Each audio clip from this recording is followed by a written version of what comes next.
সবাইকে শুভেচ্ছা জানাচ্ছি।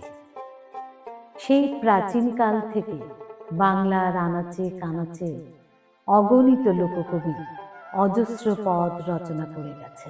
তার মধ্যে মধ্যযুগের কবিরা অনন্য এক অবস্থানে রয়েছে। মধ্যযুগের এক উদার মানবিক কবি দ্বিজ কানাই লিখেছিলেন মহুয়ার পালা। ময়মনসিংহ গীতিকায় যা সংগৃহীত ও সংকলিত হয়েছে চন্দ্রকুমার দে এবং ডক্টর দীনেশ চন্দ্র সেনের কল্যাণে।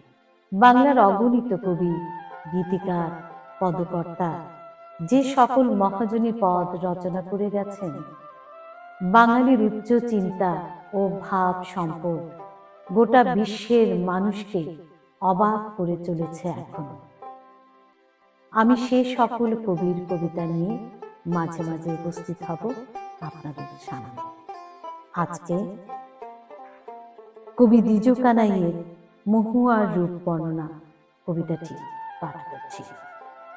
সাপের মাথায় যেমন থাইকা জলে মণি, যে দেখে পাগল হয় বাইদ্যার নন্দিনী।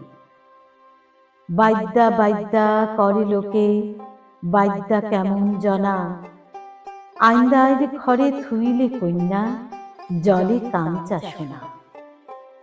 হাটিয়ানা যাইতে কন্যার পায়ে পড়ে চুল, মুখেতে ফুটটা উঠে কনক চাম্পার ফুল। আগুল ডাগুল আখিরে আসমানেরও তারা, তিলেক মাত্র দেখলে কন্যা না যায় পাশুরা। বাইদ্যা কন্যা রূপে ভাইরে মুনির টলে মন, এই কন্যা লইয়া বাইদ্যা ভর বেতের ভুবন।